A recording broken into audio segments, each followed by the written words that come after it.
Ok, bonsoir, messieurs, dames. Nous avons donc la paracha Emor qui tombe en même temps que la paracha, que la, que la Iloula de Rabbi Shimon Bar Yochai. Donc, on va essayer de faire un petit lien entre les deux événements extraordinaires et nous allons voir un petit peu comment ça fonctionne. Euh,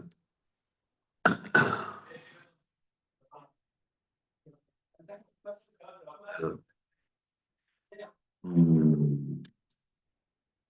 on a la question suivante. Première question qui se pose dans la paracha de cette semaine, il y a un passouk extrêmement important. Le passouk, c'est le suivant. On va le lire. Donc, c'est marqué. Un passouk qui est fondamental, vous allez voir. On peut passer à travers, mais il est fondamental. Velo techanelu et shem kodshi. Vous ne profanerez pas la sainteté de mon nom. Dashti betoch ben Israël, et je serai sanctifié au milieu des béné Israël. Ani Hashem et Kadishrem, je suis l'Éternel qui vous sanctifie. Donc je répète le passouk. Velo techanelu et shem kodshi. Vous ne profanerez pas. Il y a un problème de chilul Hashem. Chilul Hashem, c'est la pire des choses. Venit gashti, donc je serai sanctifié, betor ben Israël. Donc ça, c'est absolument fondamental de faire du kiddush Hashem. Ani Hashem mekadishrem, je suis l'Éternel qui vous sanctifie. Donc ici, on a une mitzvah extraordinaire de sanctifier le nom d'Hachem. D'accord? Et on a une avéra, l'otecha.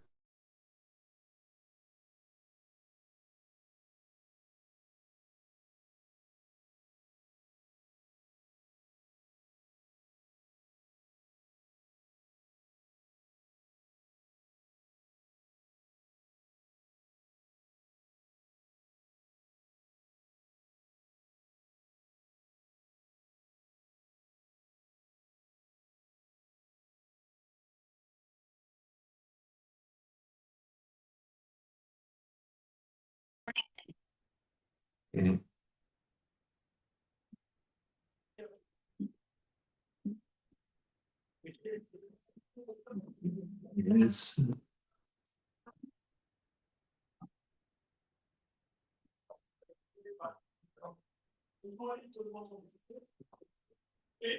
Ok. Donc, il y a un petit problème de connexion. Je ne sais pas ce qui a été enregistré. Donc, on était en train de dire que la grande avéra de faire Chilul Hashem. La personne qui fait Chilul Hashem, c'est une des pires des choses. On est en train de dire que quand une personne elle fait un Chilul Hashem, elle profane le nom de Dieu. Elle profane le nom de Dieu, c'est-à-dire qu'elle fait quelque chose en public. Et si jamais cette faute, publique, pas forcément, bon, c'est sûr qu'ici il y a 10 personnes, c'est un Chilul Hashem direct. Même une petite chose. D'accord, même une petite chose. Et ça, c'est des choses qui sont pardonnées qu'avec la mort. Ni la tchouba, ni Kippour. Il faut la tchouba, il faut Kippour, il faut nous des problèmes dans la vie. Mais quatrièmement, il faut. Quand il y a une solution, c'est c'est à Kippour, à la Neila, on peut faire tchouba à ce moment-là. On en avait parlé et on en reparlera. Mais c'est très, très dit. C'est une grande, grande, grande avéra. Par contre, faire Kiddush Hashem, c'est une grande, grande mitzvah. Très bien. Fort de ça, on va amener Pirkei Avot. Pirkei Avot, il dit la chose suivante. Hachem, il dit, ce qu'a créé Hachem, tout ce qu'a créé Hachem, il l'a fait, et là, birvodo, que pour son kavod. Tout ce qu'il a créé Hachem, c'est pour son kavod. Alors, c'est étonnant, parce que si tu fais quelque chose pour ton kavod, ça veut dire que c'est pas génial, quoi. C'est pas génial de faire quelque chose pour son kavod. Alors, comment ça se fait qu'Akadosh Baruch Hu, il fait les choses pour son kavod? Je comprends qu'il faut l'honorer, nous, mais qu'est-ce que ça veut dire? Hachem, il a besoin de kavod. C'est-à-dire que nous, on doit se comporter avec kavod vis-à-vis du Ribono Shel Olam. Mais ça veut dire quoi? Ça veut dire qu'il a besoin du kavod. C'est étonnant. Ça, c'est la première question. Deuxième question. Il y a un petit peu plus loin, dans la paracha, l'histoire de, du fils d'une femme israélite, Isha israélite. C'est quoi? C'est quoi l'histoire? Alors, on remonte un petit peu en arrière, au temps de Moshe Rabbeinu. D'accord? Quand Moshe Rabbeinu n'était pas encore dévoilé, au début de l'histoire de Moshe, Pharaon, il a décidé de servir les bénis Israël. Il a servi d'une façon que vous connaissez, extrêmement brutale, extrêmement violente, extrêmement terrible. Et il y avait des responsables égyptiens qui étaient chargés d'aller chercher des Juifs dans leur maison et les sortir pour faire des travaux très difficiles. Il y avait une femme qui s'appelait Shlomi Bat Divri. Shlomit Bat Divri. Shalom, Shlomit Bat Divri, fille de la parole. Pourquoi elle s'appelle comme ça, Shlomit Bat Divri? Parce qu'en fait, elle disait shalom à tout le monde. Elle était comme ça, très avenante, on va dire. Et donc, Divri, elle parlait. Elle aimait parler. Et donc, ça a provoqué que quoi? Ça a provoqué que l'Égyptien qui venait chercher son mari, il a pensé qu'on lui ferait des. On lui ferait des. Elle lui faisait des avances. Donc, qu'est-ce qu'il a fait? Un matin, très tôt, dans la nuit même, il est venu chercher le mari et il l'a amené à travailler. C'était commun qu'ils amenaient les gens à travailler la nuit sans répit. Et ensuite, il est revenu. Et Shlomi Bat Divri, elle dormait. Shlomi Bat Divri, elle dormait. Et, et il y a eu un comment dirais-je, un quiproquo voulu par cet Égyptien Marchémo que la Shlomit a pensé que c'était son mari qui revenait. Donc, elle a été avec le geôlier, enfin le soldat égyptien et pas le mari. Et le mari s'est rendu compte de ça, parce que quand il est revenu après, il lui a dit: Comment ça se fait que tu es revenu à un moment? Il dit: Mais je ne suis pas revenu. Alors, ça c'est su. Et donc, l'enfant, c'est pour ça qu'on appelle cet enfant, qui est devenu grand, qui s'appelle donc Ben Isha Israélite. Le fils Ben Isha d'une femme israélite juive. Mais lui, le père n'était pas juif. Très bien. On connaît la provenance maintenant de ce gars, de cet homme. Alors lui, qu'est-ce qu'il a fait? Le passouk nous dit euh, il a profané justement le nom d'Hachem. Il a profané le nom d'Hachem. Vayetse ben Ish israélite. Il est sorti le Ish israélite, le ben Isha israélite, pardon, le fils de la fille de la femme juive, ou ben Ish Mitzri. Et son père, c'est un Égyptien. Betoch ben Israël, du milieu d'Israël. Vayinatsu b'machane ben israélite, veish israélite, vayikov. Qu'est-ce qu'il a fait, cet homme? Il a profané le nom d'Hachem. C'est-à-dire, il s'est moqué. Il a dit, c'est bidon, etc. Comment il a pu arriver à profaner avec la sainteté qu'il y avait dans le camp d'Israël? Comment il est arrivé à profaner alors que quelques psukim avant, on voit que quoi? Que c'est tellement grave, l'autre et Shem Kodesh. Qu'est-ce qui va se passer d'ailleurs? Il va se passer que ils vont l'enfermer pour savoir qu'est-ce qu'on fait de lui. Qu'est-ce qu'on fait de lui? Et ils vont l'enfermer seul. Parallèlement à, parallèlement à son histoire, il y avait une autre histoire de Mekoshe Shetsim, de celui qui a ramassé du bois. Et lui aussi, il était enfermé, mais lui, on savait qu'on allait le tuer parce qu'il avait enfreint Shabbat. Euh, il avait enfreint Shabbat. Et il était enfermé pour attendre d'être tué. Il n'y avait pas de suspense. Il attendait d'être tué. Ils n'attendaient pas longtemps, mais les deux histoires ont été simultanées, quasiment. Pourquoi ils n'ont pas enfermé le blasphémateur? Ils n'ont pas enfermé.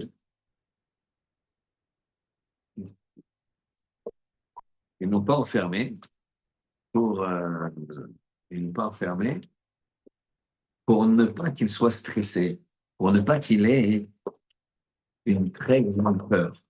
Pourquoi?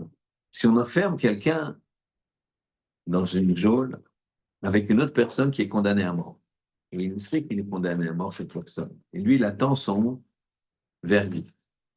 Alors, c'est c'est sûr que l'angoisse, elle est énorme.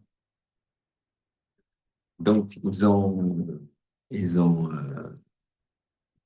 voulu faire en sorte qu'il ne soit pas à ce point stressé. Et ils l'ont enfermé seul. Vous vous rendez compte la finesse du clan d'Israël, finesse d'un juif. Moshe Rabbeinu, il a dit enfermez-le, mais seul. Pas avec le Mekoshéchetzim. Le Mekoshéchetzim, on sait que quoi? Qu'il va être tué. Donc, l'autre prisonnier, l'autre prisonnier, on ne veut pas qu'il soit angoissé. Il va être tué finalement. On va lui dire qu'il faut le tuer parce qu'il a fait le crime de la chaîne. Il va être tué. Mais on ne veut pas l'angoisser. Donc, on l'enferme seul. Très bien. Donc, on a deux premières questions. Je les répète. Première question, c'était ne profanez pas. D'accord? Il faut sanctifier le nom d'Hachem. Et question, c'est Rav Shach qui la pose. Hachem, il a besoin de kavod, il a besoin d'honneur. D'accord? Surtout que dans le Pirkei Avot, il y a marqué que tout ce qu'a fait Hachem, c'est pour son kavod. Donc, c'est très bizarre. Deuxième question, comment le Ben Isha israélite, comment cet homme-là, il a pu profaner? Il y avait une sainteté dans le cas d'Israël, il y avait justement la mise en garde de ne pas profaner, de faire Kiddush Hashem, et qu'est-ce que qu'est-ce qu'il a fait? Il a profané. Il a dit ça vaut rien, etc., etc. La troisième question va venir, mais un petit peu après. On reviendra sur les deux premières questions. On va revenir, mais un petit peu après. Nous sommes nous sommes le jour de la Iloula de Rabbi Shimon Bar Yochai. D'accord? Et donc, on va raconter un petit peu la Gemara là-bas, dans Shabbat, qui nous dit, qui nous parle de la fameuse histoire dans la grotte. La Gemara nous dit ce suivant. Il y avait un jour, Rabbi Yehuda, Rabbi Yossi, Rabbi Shimon Bar Yochai, qui étaient en train d'étudier au Beth Midrash. Et au moment où Rabbi Yossi, il a dit combien sont belles les œuvres de cette nation. Il voulait parler des Romains qui avaient fait des ponts, qui avaient fait des places. D'accord? Qu'est-ce qu'il a dit? Rabbi Yehuda, il a dit regardez comme c'est beau. Rabbi Shimon Bar Yochai, il a dit pas du tout, ils ont fait ça que pour eux. Ils ont fait des ponts pour les taxes. Ils ont fait des places pour des honnêtes, pour mettre des boîtes de nuit et des filles de mauvaises mœurs. Et ils ont fait des bains pour faire Vodazara. Ils se trempaient, ils mettaient des idoles dans les bains. Et euh, ils ont, ils ont fait ça que pour eux. Donc il a dénigré. Rabbi Shimon Bar Yochai a dénigré. Rabbi Yehuda, il a vanté. Et Rabbi Yossi, il s'est tué, il n'a pas participé. Il y avait un homme là-bas qui s'appelle Yehuda Ben Guri. Yehuda, fils de Guérim. Donc lui, il était juif, ses parents étaient juifs, mais convertis. Très bien. Lui, il a rapporté ses paroles à ses parents. Il dit, voilà ce qui s'est passé. Il a raconté ses parents, eux, ils étaient des anciens goïs. Donc ils ont parlé à leurs amis qui étaient goïs, qui étaient haut placés, c'était des gens de classe. À ces gens haut placés, ils ont parlé encore à d'autres gens haut placés, plus haut placés. C'est venu aux oreilles de César lui-même. César, il a dit, oh là, ça va pas ça. Rabbi Yehuda qui a dit que ce qu'on a fait c'est bien, eh ben, il a fait un mina keneged mina, César, il a dit, puisque Rabbi Yehuda y allait, il a dit des choses bien sur nous. Alors il est allé. Nous aussi, on va l'augmenter, le faire monter. Et donc, qu'est-ce qu'il a eu, Rabbi Yehuda? Il a eu le fait d'être le premier qui parle dans le clan d'Israël. Le premier à parler, c'est lui. Quand il y avait, c'est le porte-parole, si vous voulez. Il a été nommé porte-parole. Rabbi Yossi s'est tué alors qu'il soit exilé. Ils l'ont envoyé en exil à Tsipori, je crois. Et ensuite, Rabbi Shimon Bar Yochai, qui a dénigré qu'il soit immédiatement exécuté. Rabbi Shimon Bar Yochai, il entend le décret. Qu'est-ce qu'il fait? Il s'enfuit. Il va dans une choule, il va au Beth Midrash. Chaque jour, sa femme, discrètement, lui apportait du. Chaque jour, sa femme lui apportait discrètement du, de l'eau et du pain. Chaque jour, elle lui apportait de l'eau et du pain. À un moment, ça s'est durci. Le, le décret s'est durci. Et Rabbi Shimon Bar Yochai, il a dit à son fils, tu sais, j'ai peur qu'il torture ta mère et qu'elle a craqué, dit, on est. Donc viens, sans rien dire, on s'en va. Et donc comme ça, ils sont partis. Ils ont été dans les forêts. Et dans les forêts, dans la montagne, dans le désert, c'était en Galil. Donc c'est plutôt. Oui, il y a des forêts, il y a plutôt. Et ils ont trouvé une grotte, ils se sont mis dedans. Et Kodesh Baruch Hu, il a fait un ness, il a fait un miracle, qu'il y ait une source d'eau et un caroubier qui pousse. Très bien. Ils sont restés là-bas 12 ans. Pendant ces 12 ans, qu'est-ce qu'ils faisaient? Le jour, enfin le jour, à tout moment, ils avaient enlevé leurs vêtements, ils s'enfouissaient dans le sable et ils étudiaient. Quand c'était le moment de prier, ils sortaient, ils se rhabillaient et ils priaient. Et pourquoi ils faisaient ça? Afin que afin que les habits ne s'usent pas. D'accord? Très bien. Il y a des assiettes derrière. Afin que les habits ne s'usent. Alors,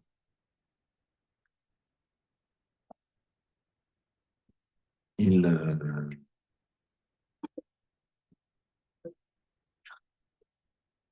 ils sont restés comme ça pendant tout le temps. Et ils ont étudié ce qu'ils ont étudié de façon extraordinaire, vous imaginez, 12 ans. Et à un moment, il y a une batte-colle qui est sortie, donc qui a dit,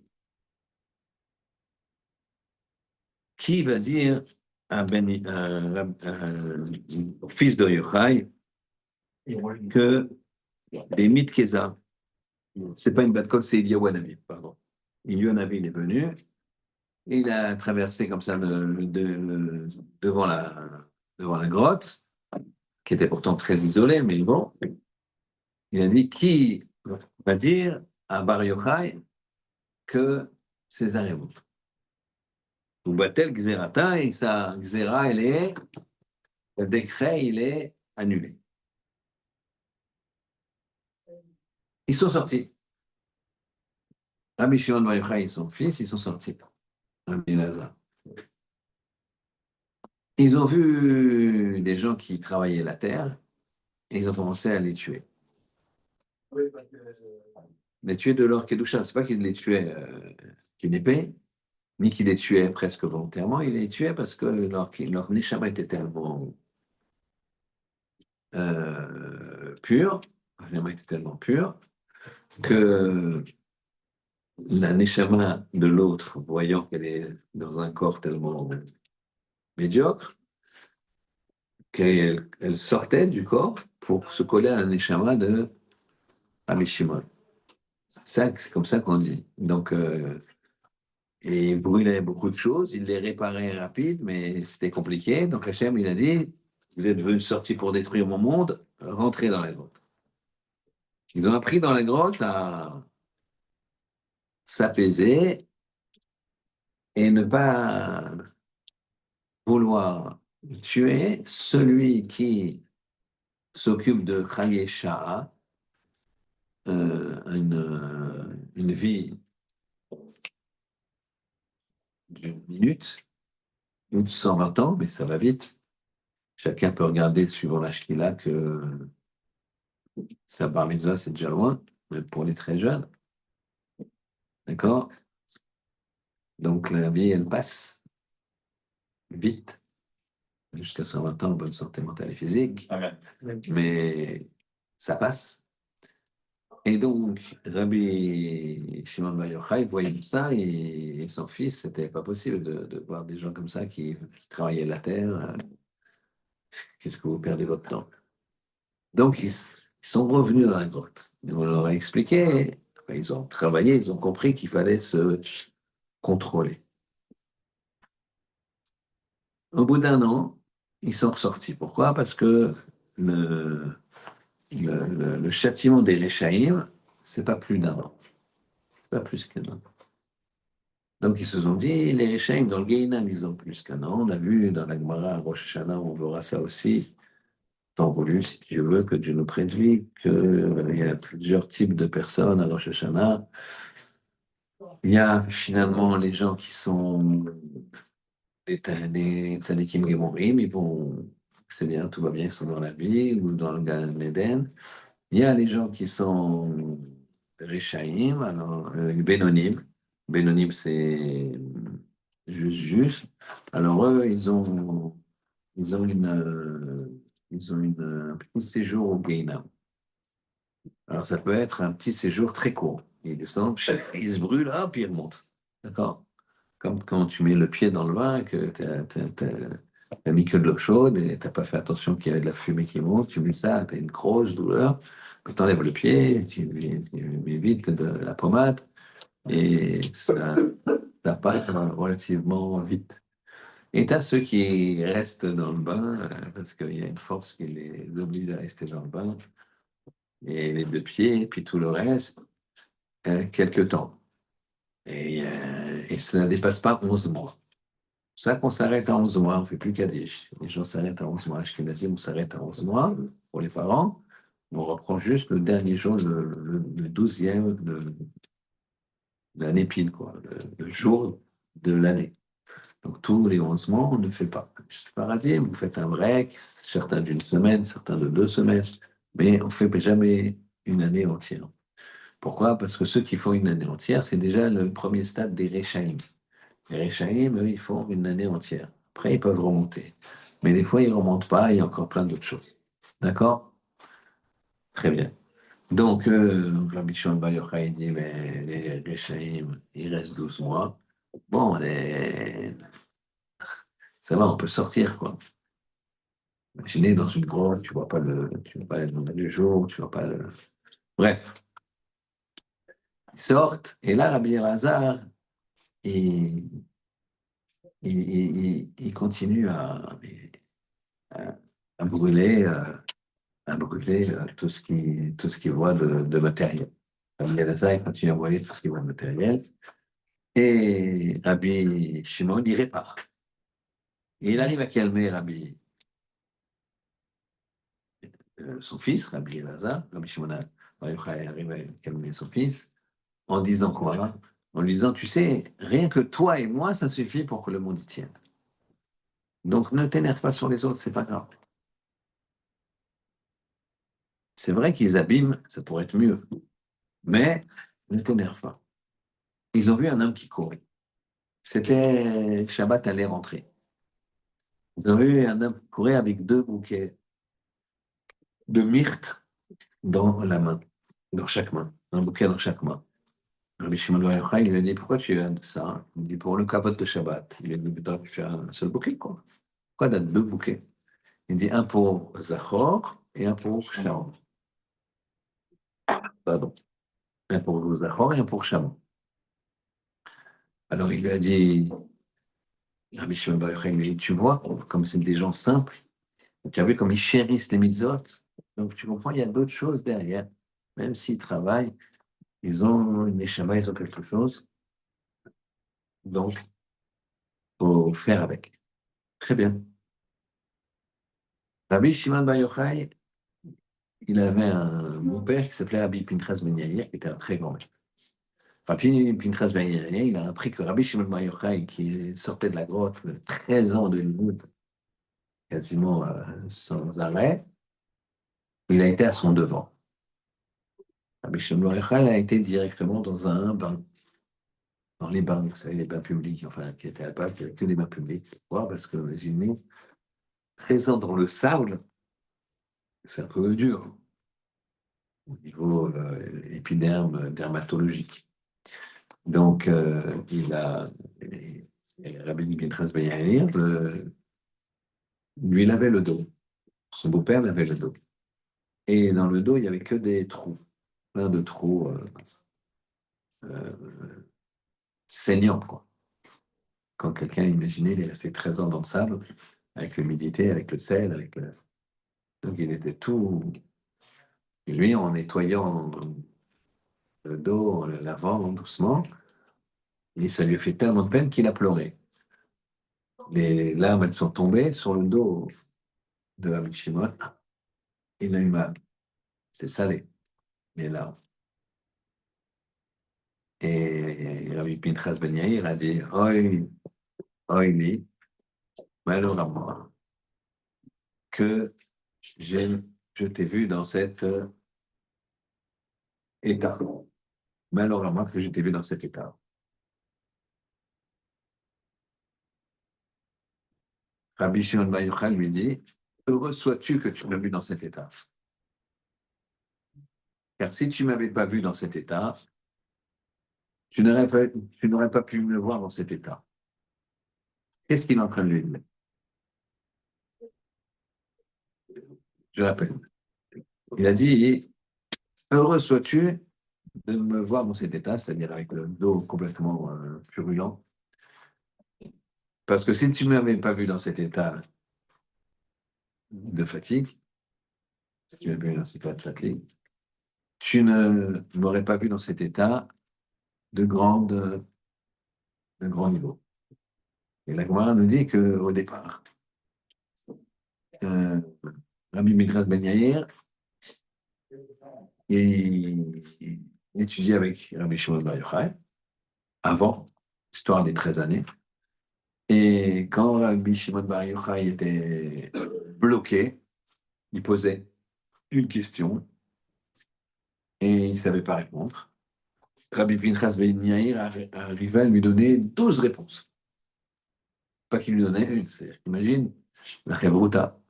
Il y en a un qui est bloqué et l'autre qui dit, attends, je vais t'expliquer, donner 12 réponses. D'accord. euh, une fois, Zecher Tzaddik Kadosh Livracha, Rav Rosenberg, ça, à son shiur, et je lui ai posé une question. Après le shiur, dans une Gemara, Brachot, Avzaïn Amud Aleph, il y a marqué à un moment, il y a l'histoire avec Rabbi Ishmael Ben Meïché, et on l'appelle, il appelle Hachem de quatre noms. Hachem, K, Yudke, Hachem, Yudke Vavke, Tsebakot, Dieu des armées, et, et local, je crois. Ah non, à Katrikiel. Katrikiel, c'est un mot d'Hachem. Non. Pour appeler Hachem, il dit, j'ai vu à Katrikiel, K, Hachem, c'est la côte. Je peux dire un seul des noms. Et je vais poser la question. Là, il m'a dit, c'était son chiot de paracha. Son chiot de paracha de la semaine, là, comme je fais moi. Enfin, ça ne se compare pas. Et donc, mais un chiot de paracha. Il me dit, on en parlera la semaine prochaine. Bon, la semaine d'après, il vient, il commence à dire, c'est marqué dans la Gemara que l'histoire de Rabbi Shimon ben Ishé, Rabbi Ishmael ben Ishé, Kohen Gadol, Ishmael ben Ishé, qu'il a appelé Hachem par 4 noms différents. Et donc, dans la parole de la semaine, c'est marqué comme ça, il a fait le lien. Il a fait le lien avec la paracha de la semaine. Fabuleux. Je dis merci, Rab, j'ai compris. La semaine d'après, il est marqué dans la Gemara, le Brachot Zayin Amud Aleph, que Rabbi Shmuel ben Yishé, il a pris 4 noms d'Hachem, il a dit les 4 noms. Alors on va regarder le rapport avec le parachat de la semaine. Et il a refait le rapport. Il a fait pendant un mois, 4 parachats comme ça. À la quatrième, il m'a dit, ça va, ça vous va comme explication? Oui, hein, ça va. Il n'y a pas de souci, mais je ne demandais pas tant. Donc ça, c'est... Donc, je peux comprendre ce qui se passe ici parce que je l'ai vécu avec Rav Rosenberg Zatzal. Au début, enfin, moi j'ai jamais été. Je peux comprendre ce que c'est que de donner plusieurs explications différentes sur la même chose. Donc, au début, Rabbi Pinchas Ben Yair, quand Rabbi Shimon Bar Yochai était bloqué, il donnait 12 explications à Rabbi Shimon.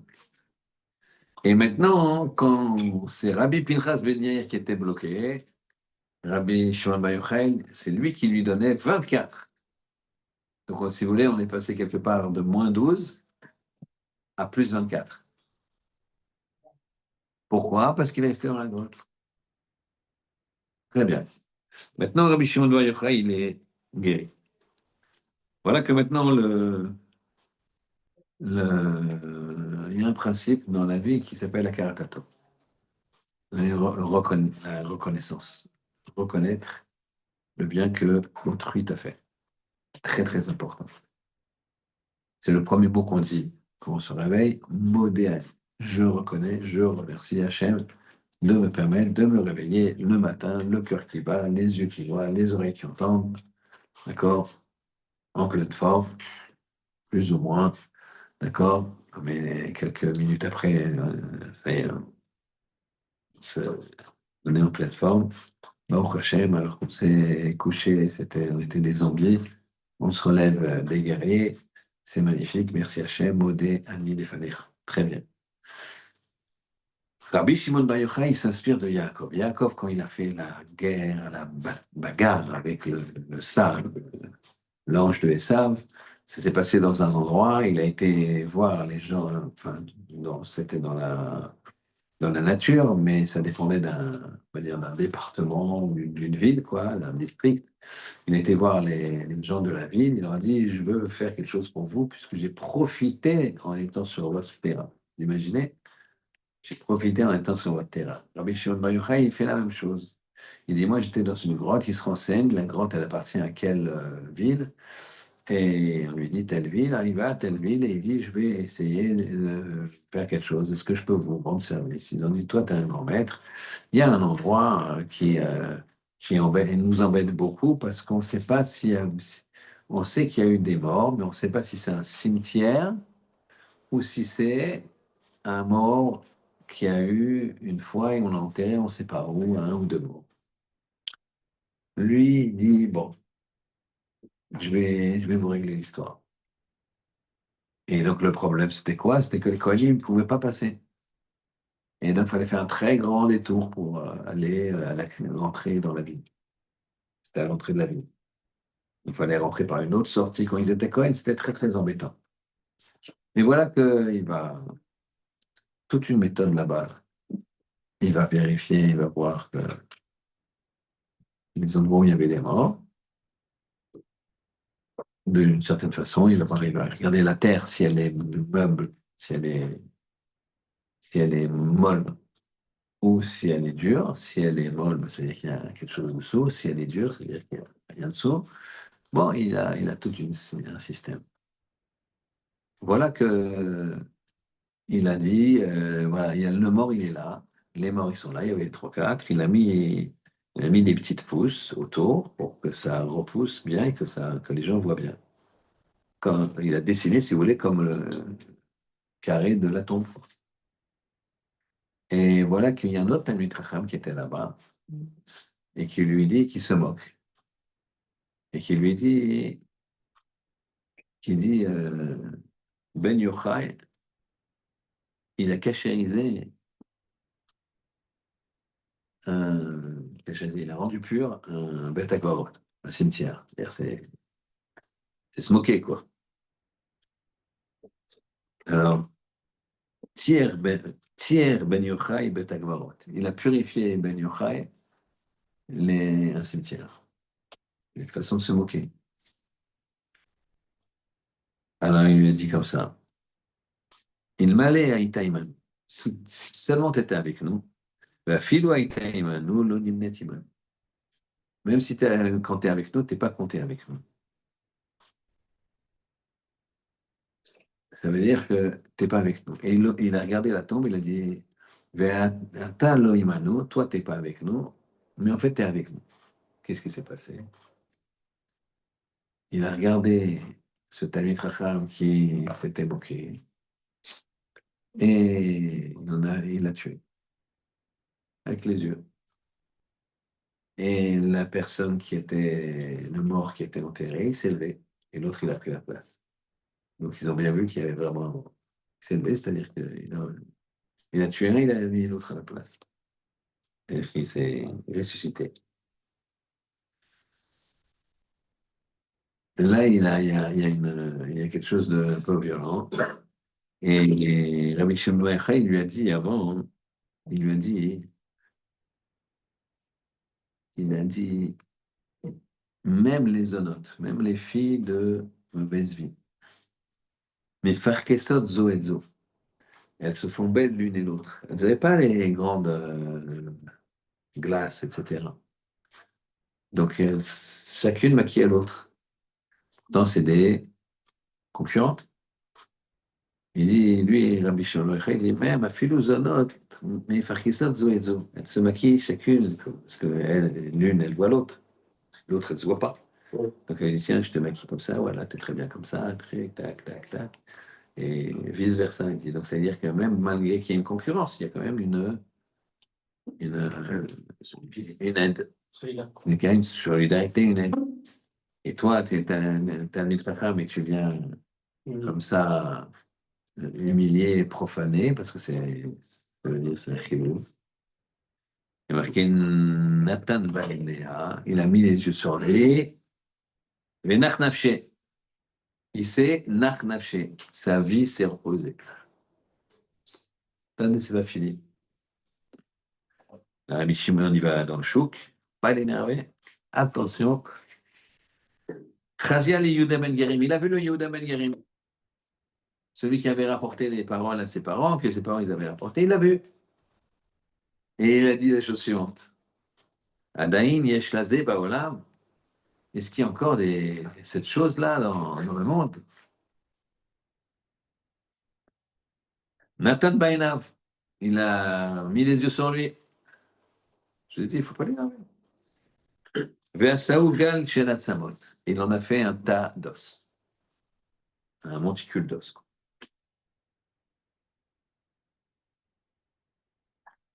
L'histoire est claire? Très bien. Alors, on va poser la question. Il en a tué un, il a marqué Nach Nafshe. Il l'a tué, et l'expression pour dire qu'il l'a tué, Nach Nafshe. Il s'est reposé de la vie. Par contre, Yehuda Ben Guérim, pareil, les deux, il y a Nathan Bainav. Il a mis les yeux, et Yehuda Ben Guérim, c'est Gal Shelat Samad, un tados. Quelle différence? Première question. Deuxième question. Je ne comprends pas. Pourquoi? Je peux comprendre que Rabbi Shimon Bar Yochai, on va l'expliquer, il est dit au Talmid Chacham, tu mérites la honte. Parce que c'est un chilul Hashem, etc. Mais Yehuda Ben Guérim, qu'est-ce qu'il a dit? Qu'est-ce qu'il a fait? Et en plus, la, la conséquence de ce qu'il a fait, ça a donné quelque chose d'incroyable. Puisque ça a donné à Rabbi Shimon Bar Yochai la capacité de faire ce qu'il a fait, Zohar, et tout, de devenir tellement fort. Qu'est-ce qui se passe ici? D'accord? Donc, on reprend nos questions avec les deux premières.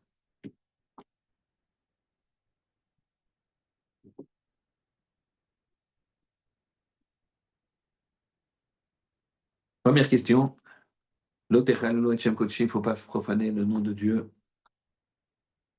Très important, il faut faire Kiddush Hashem, des psukim entiers.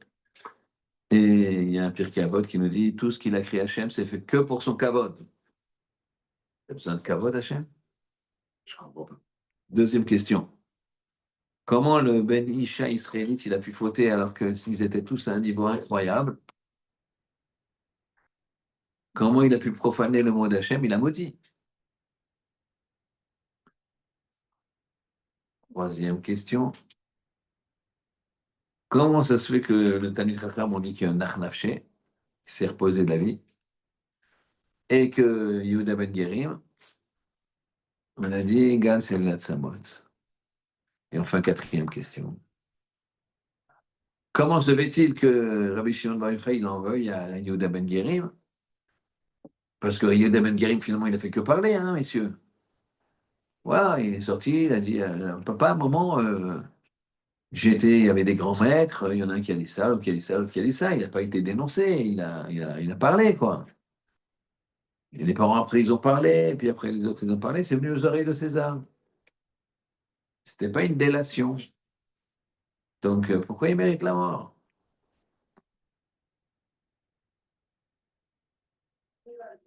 Mais bon,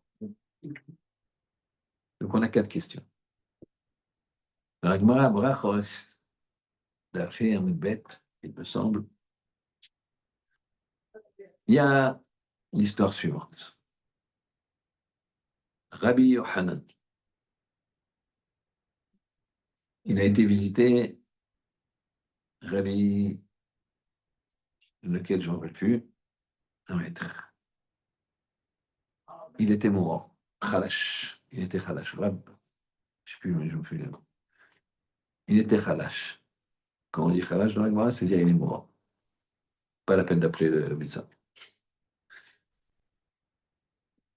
Il, euh, il va le voir et il lui dit Chaviva Alecha, il sourit. T'es content d'avoir ces problèmes? Pourquoi? Parce que quand on est malade, ça expie. Faute. Tous les problèmes, ils expient les fautes. Tu te fais humilier en public, ça expie les fautes. Hein. Tout ce qui se passe, ça efface. Il dit Chaviva Alecha, il sourit. Il dit oh, Loen velo schara. Ni elle, ni leur sachar. Ni elle, ni leur récompense. Je ne veux pas les sourire. Loen, pas eux. Ni leur sachar. Je sais qu'il y a un sachar, mais je veux pas de Isurim et donc pas de sachar. Pas de récompense. Alors Rabbi Yochanan lui tend la main, lui dit Avle Yadé, donne-moi ta main. Yahav Yadé, il lui a donné la main. Veukme, il l'a levé. Ici, on voit quoi? Une petite parenthèse, c'est que la thérapie, il a soigné avec le contact. Rabbi Yochanan, c'est pas parce qu'il lui donne la main qu'il le soigne. Je sais pas ce que ça peut faire. Il le regarde, tu vois bien que Rabbi Shimon Bar Yochai, Rabbi Yochanan aussi, il en a. Il en a flingué quelques-uns comme ça avec les yeux. D'accord? Donc il le regarde, il peut le regarder, vas-y, il l'a guéri. Tac, lève-toi. Ah, il se lève. Pourquoi il donne la main? Et que la main, c'est important. Le contact, c'est important. Un enfant, il faut savoir le caresser le visage, t'as raison. Savoir, c'est très important d'avoir de la tendresse, ça. Très important. Je ferme la parenthèse. Quelques temps plus tard, Rabbi Yochanan, il est malade. Il est mourant. Il y a un maître qui passe, ça non plus, je ne me rappelle plus le nom. Il va le voir, il voit qu'il est mourant, il lui dit Chaviva lecha isurim. T'es content, Rabbi Yochanan, d'avoir des problèmes et de mourir comme ça, malade? Il dit Elohim velo scharan. Ni eux, ni le salaire. Alors l'autre rabbi lui dit Havli yadeh. Il lui a donné la main, il l'a levé. La Gemara demande, mais il a qu'à se laver tout seul. Parce que Rabbi Yochanan, il avait déjà sauvé l'autre. Alors maintenant que lui, que Rabbi Yochanan lui-même est malade, il est capable de tout sauver. Là, il y a une notion très intéressante qui est un prisonnier ne peut pas se sortir tout seul de la prison. Parce que c'est-à-dire que quand tu es Nogea Badavar, quand tu es dans le problème, tu n'as pas le recul. C'est ça que ça veut dire. Rabbi Yochanan, il est capable de sauver la vie de quelqu'un, mais sa propre vie, il n'est pas capable de la sauver. Donc c'est ça, c'est ça le problème.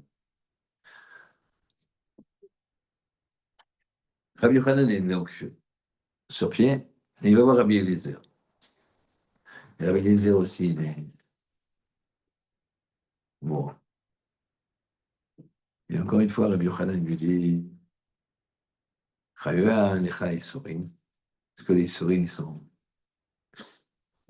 contents. Et lui dit également Loel de l'Usra, ni ça, ni ça. Evli Yadach, il lui a donné la main de Kouïla. Très bien. Ici, qu'est-ce qu'on voit? On voit qu'ils savent qu'il y a un Sahara.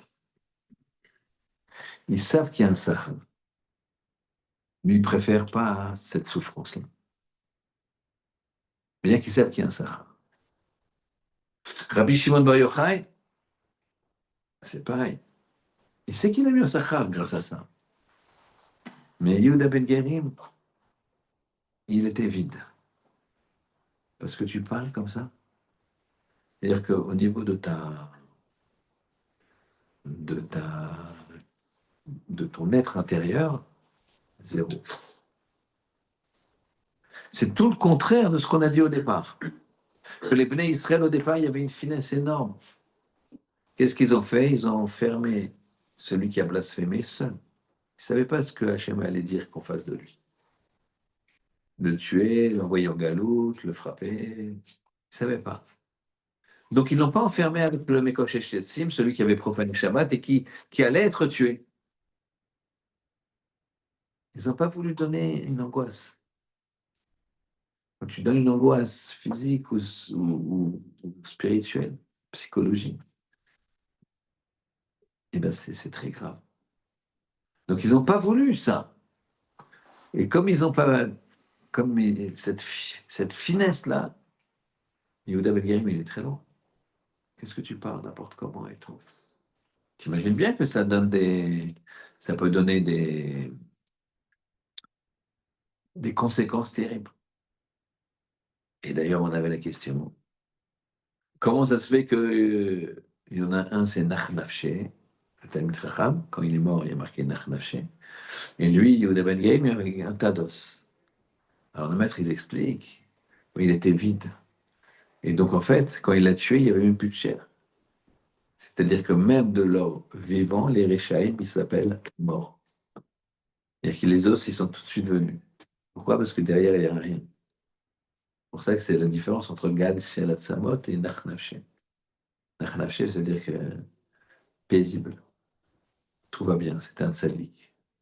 Rabbi Shimon Bar Yochai lui a dit, t'as fait Chilul Hashem. Tu t'es moqué de la Torah, tu t'es moqué de moi, mais pas en tant que moi qui représente la Torah.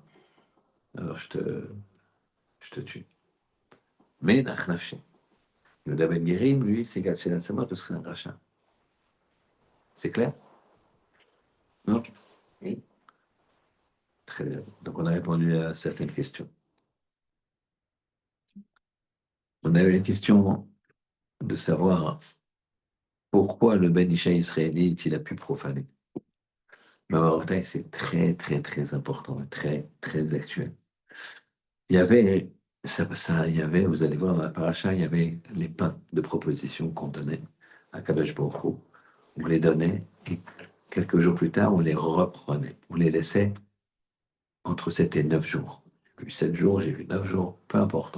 On ne les changeait pas tous les jours. Lui, il s'est moqué. C'est quoi ce Dieu-là qui, euh, qui ne demande pas qu'on ait un pain chaud tous les matins? Imagine un roi que tu lui sers un pain de 9 jours. Tu dois le servir, ça sort juste du four, tac, c'est juste à la bonne, un truc bien croustillant, un truc. Et là, lui, c'est 9 jours. Il s'est moqué, il a dit, c'est pas des lois très... Alors, ça, c'était une brèche. Et donc, cette brèche-là qu'il a fait qu'il a commencé à se moquer, alors ça a entraîné qu'il s'est encore plus moqué, jusqu'à se disputer avec quelqu'un et à ce moment-là, profaner le nom d'Hachem. Et qu'il faut faire très attention à la Bretagne, que la Torah, on la prend à 100%. Tu comprends pas, tu comprends pas. Et t'appliques quand même. Il n'y a pas. Assez les Rav, tu dois avoir un Rav compétent, bien sûr. Et ce Rav-là, il te dit, bon, je pense qu'il faut que tu fasses comme ça. Je comprends pas très bien ce qu'il m'a dit. Je fais, ça marche. J'ai eu un, un problème avec un élève qui m'avait posé, enfin, un monsieur qui m'avait posé un problème qu'il avait, un problème personnel très complexe comme ça. Et vraiment une question très moderne. Très moderne. Donc, c'était pas quelque chose de. Et je suis là, je regarde, je n'arrive pas à lui trouver une solution. C'était très complexe. Et moi, j'ai la chance dans un collège où il y a un Rav Seroula Shlita. Rav Seroula. Et je réfléchissais à son problème, mais en même temps, mes yeux se posent sur le Rav, puisqu'on est dans le même collège, on est à 3 4 mètres l'un de l'autre. Et je lui ai demandé. Je lui ai demandé, et puis il me donne une réponse, que Hachem lui me pardonne. Et je me dis, bon, je réincite sur la question, il me redonne la même réponse. Mais mon fils, fais comme ça, dis-lui de faire comme ça. Bon, je, réponse, bon, après, prochaine fois que je vois j'ai revu cette personne, et je lui ai dit, bon, le rêve, il m'a dit de dire ça, il m'a dit de dire ça, je dis ça. Je- L'autre, il me regarde aussi avec des yeux comme ça. Et puis il me dit, bon, ok, je vais essayer. Et évidemment, vous imaginez la suite. Ça a marché, et encore mieux que tous les espoirs possibles et inimaginables. Bon, je ne suis pas toujours aussi discipliné, mais voilà. Tu as des maîtres. Des fois, tu ne comprends pas du tout ce qu'ils veulent. Fais ce que tu as dit. Tu vois. Là, il faut avoir le maître. Mais c'est pas, il a fait le contraire, lui. Ben Isha israélite. Ce, ce blasphémateur. Il s'est moqué. Mais non, mais regarde, réfléchis. Ça vient d'Hachem, ça vient d'Anne. C'est Moshe Rabbeinu qui dirige. Il n'y a pas, c'est pas, il y a pas de problème. Ah, il s'est moqué. Bah. Et dernière question. Et on s'arrêtera là. Hachem, il a besoin de kavod. Tout ce qu'a créé Hachem, c'est pour son kavod.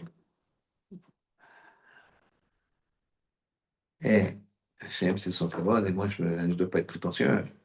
Dis-moi, franchement, si j'étais pas Ashkenaz,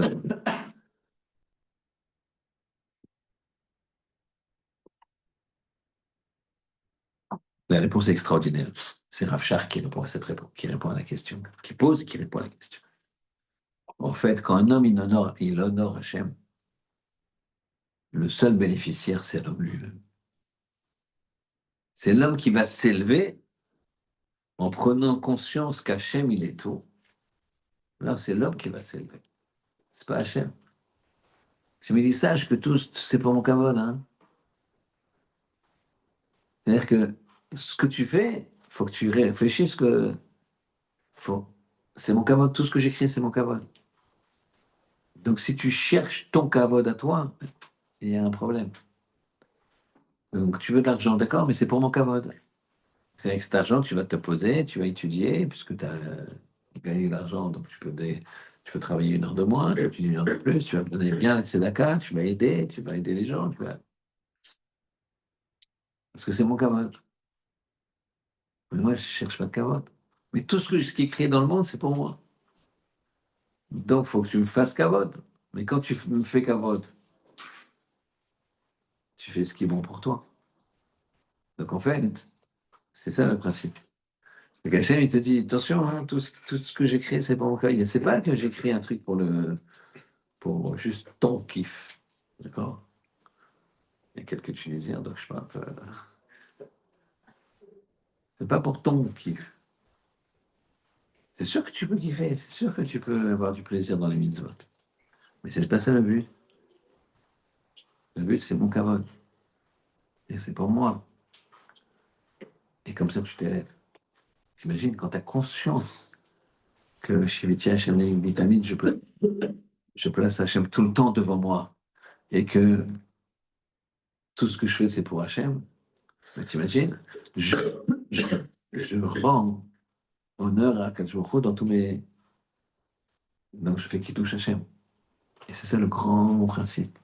C'est pour ça que quand quelqu'un fait Chilul Hashem, il est à l'opposé total de la création, à l'opposé total de ce qu'on veut de lui. Et attention, le Chilul Hashem, c'est quoi? Chilul Hashem, c'est même des petites choses, il faut faire attention.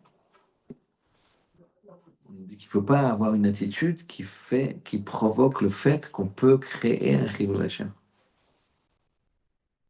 D'accord? C'est-à-dire, fais pas un footing au bois de Boulogne dans un endroit où, tu, où il y a, c'est mal fréquenté. Pourquoi? Parce qu'évidemment, tu vas rien faire. Chas v'shalom. Mais les gens qui te voient, ils te disent super. D'accord? Je suis en footing. Ben non. Fais attention à ça. D'accord? Fais attention à faire que tout soit interprété comme Kiddush Hashem. Et c'est ça le principe. L'otechanelo et Shem Kochi. Ne profanez pas la sainteté de mon nom. D'accord? Venez gashti betor bene Israël. Et je serai sanctifié. Voilà, c'est ce qui est la vie d'un homme. Elle doit être orientée vers le Kiddush Hashem. Et quand c'est pas orienté vers le Kiddush Hashem, un homme ne sera pas heureux. Regardez, quand on était petit, même quand on est grand, que quand on fait plaisir à nos parents, on est content, non? T'arrives avec une bonne note, t'arrives avec quelque chose. Moi, je me rappelle quand j'étais petit, ma mère, elle aimait bien un certain gâteau. Alors, quand j'avais 10 ans, 11 ans, je sais pas, j'ai ramassé mon argent de poche et j'allais lui acheter un gâteau et je venais avec un beau paquet. Tu sais, à l'époque, j'avais des beaux paquets, machin. Et je lui donnais un petit gâteau comme ça, un petit gâteau qui, voilà, d'une personne, vous voyez ce que je veux dire. Et donc, et je m'étais heureux de ça. D'accord? Ben, de la même façon qu'un enfant, il est heureux parce qu'il fait plaisir à ses parents, parce qu'il a une bonne note, parce que il a fait un gâteau, il a fait quelque chose. Et ben, c'est la même chose pour vis-à-vis du Ribono Shel Olam. Qu'Hachem il fasse et la façon de comprendre comment faire Kiddush Hashem, de comprendre les tenants et les aboutissants, c'est d'étudier la Torah. Il n'y a rien à faire. Kiddush Hashem, le plus grand Kiddush Hashem, c'est de s'asseoir et d'étudier, tout ta Gemara, tu fais Kiddush Hashem. Hachem il fasse qu'on puisse apprendre à faire Kiddush Hashem. Amen. Qu'Hachem il nous aide à ne pas nous mettre dans des situations où on aura du mal, où on sera, Dieu préserve, enclin à ne pas faire Kiddush Hashem, et que son nom puisse être glorifié dans l'univers dès maintenant, avec la venue de Mashiach. Amen. Ça, c'est marrant.